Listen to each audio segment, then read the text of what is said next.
Bonjour à vous, bien-aimés, chers frères et sœurs, chers amis. Que Dieu vous bénisse encore abondamment ce matin. Bienvenue à ce temps que nous avons dénommé 5 minutes pour se préparer à entrer dans la vie éternelle. Je suis le pasteur Valérie Mouchingam, votre serviteur. Ce matin, nous lisons dans l'évangile de Marc au chapitre 13, de versets 32 à 33.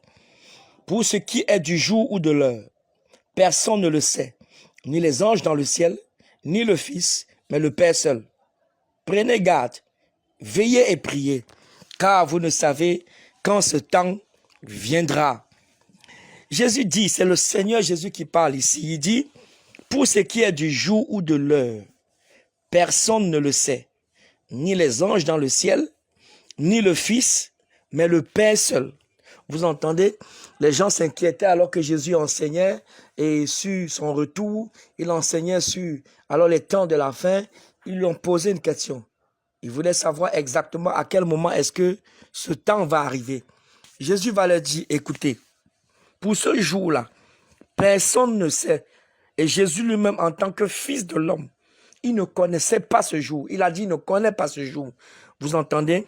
Et il dit donc, qu'est-ce que nous devons faire? Nous devons prendre garde. Nous devons veiller et prier.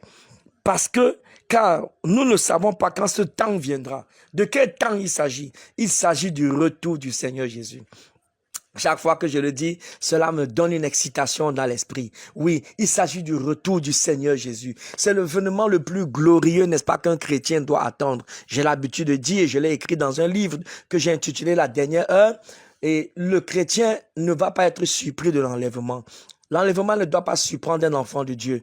Le retour de Jésus ne doit pas le surprendre parce qu'il sait qu'il va revenir d'un moment à l'autre. Il attend. Vous entendez? C'est un peu comme lorsque vous savez que vous allez vous marier. Alors vous ne serez pas surpris pour ce jour parce que, n'est-ce pas, vous préparez réellement ce jour. Vous entendez? Donc, le Seigneur dit donc, il dit de prendre garde. De prendre garde à quoi? De prendre garde à tout ce qui est en train de se passer autour de nous. De prendre garde, n'est-ce pas, alors, à cette vie mondaine, de prendre garde aux amis, aux frères, à ceux qui sont autour de nous et qui ont très souvent cette tendance à nous attirer dans le monde avec eux, à nous attirer dans les choses du monde. Vous entendez? Écoutez, le Seigneur dit que même les anges dans les cieux, je me rappelle, il y a des livres que j'ai lus comme ça où il y a des gens qui disent qu'il y a des anges qui leur sont apparus et puis les anges leur ont dit le jour de la fin du monde et puis il y a beaucoup de doctrines, beaucoup de religions, je préfère ne pas mentionner ces noms-là, comme ça qui disent qu'il y a eu les temps de la fin et ils ont vendu alors tous leurs biens, d'autres personnes même se sont suicidées parce que voilà, et il y a une date précise qui avait été donnée en disant que c'était le temps de la fin. Certains d'entre vous doivent savoir de quoi je parle. Mais la Bible dit que même les anges, vous entendez, même les anges ne savent pas quand ce jour-là. Il n'y a que Dieu seul qui connaît ce jour. Alors, connaissant ces choses, entendant ces choses, qu'est-ce que je dois faire? Je dois veiller sur ma vie. Je dois prendre garde. Ça veut dire que si jamais il y a un péché dans ma vie, je dois me repentir, quelle que soit cette forme de péché. Ça peut être le mensonge, ça peut être l'impudicité, ça peut être l'hypocrisie, ça peut être l'orgueil, le manque de pardon. Quel que soit alors ce péché, je dois me repentir. Toi qui m'écoutes ce matin, si il y a un péché dans ta vie, s'il te plaît, tu ne sais pas quand le Seigneur Jésus va revenir. Certaines personnes s'amusent. Vous entendez? Moi, je me rappelle un ami à l'université en deuxième année, je crois, ou en première, qui me disait que non, lui, voilà, quand il commet des forfaits, voilà, il se reprend en même temps parce que c'est que Dieu pardonne. Je lui ai dit, c'est vrai que Dieu pardonne. Mais la réalité est que tu ne sais pas quand alors Jésus va revenir. Tu peux mourir dans ton péché. Vous entendez? Donc, ce matin, je vais attirer l'attention. Alors, sur quelqu'un qui m'écoute, quelle est la qualité de ta relation avec Dieu? Quelle est la qualité de ta relation avec le Saint-Esprit? Quelle est la qualité, la nature de ta relation avec Dieu? Vous savez, il ne s'agit pas de porter la Bible. Je disais hier à quelqu'un, je crois, alors qu'il ne s'agit pas de porter la Bible simplement et de dire que je vais à l'église. Non, ce n'est pas la Bible qui fait simplement de moi un chrétien. Vous entendez? C'est ma qualité. Est-ce que je mets en pratique ce que la Bible me demande alors de faire? C'est ça le plus important. La religion ne sauve pas. Je rencontre plein de gens a qui disent, moi, je suis catholique. D'autres disent, moi, je suis pentecôtiste. Il y en a qui disent, je suis témoin de Jéhovah. D'autres disent encore, je suis protestant, etc.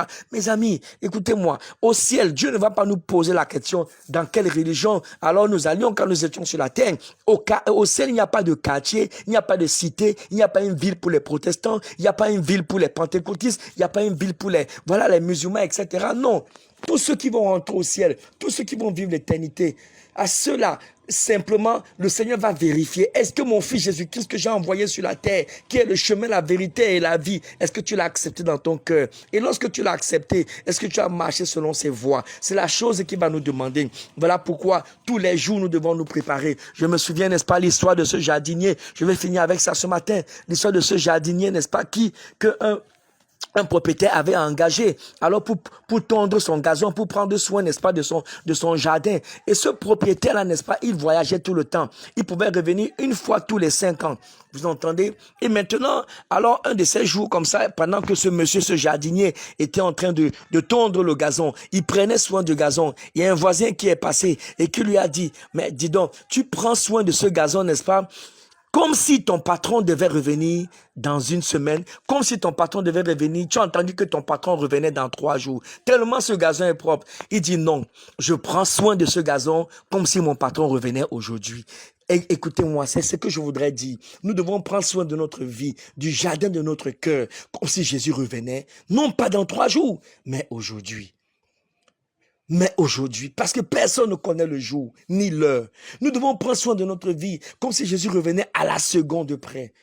Ça, c'est très, très important. La Bible dit qu'il en sera comme d'un voleur qui apparaît dans la nuit profonde et puis te surprend dans la maison parce que le voleur ne te dit pas, je viens à 2h35, je viens à 3h40. Non, il te surprend simplement au milieu de la nuit. Ça ne veut pas dire que Jésus reviendra dans la nuit. Non, mais Jésus lui-même a donné cet exemple pour dire qu'il va venir subitement et il va surprendre tout le monde. Vous entendez? Mais arrêtez, nous, en tant qu'enfants de Dieu, ne doit pas être surpris. Alors, je voudrais dire à quelqu'un qui m'écoute ce matin, si tu n'as pas encore donné ton cœur à Jésus, il faut le donner réellement. Je ne connais pas ce qu'il y a dans ton cœur. Repends-toi, s'il te plaît. Si tu peux renouveler ton alliance avec Jésus ce matin, il faut le faire. Il suffit simplement de lui dire, Seigneur Jésus, je reviens à toi de tout mon cœur. Viens vivre dans mon cœur. Et peut-être que tu veux en savoir un peu plus. Tu veux qu'on prie avec toi. Tu veux qu'on t'oriente. Par exemple, nous sommes à Douala, n'est-ce pas, et au quartier Bonamoussadi. Tu peux appeler ces différents numéros-ci. Si tu veux en savoir plus, le 6 93 34 88 34 6 71 02 36 50. Et que Dieu te bénisse abondamment. Je te souhaite une excellente journée,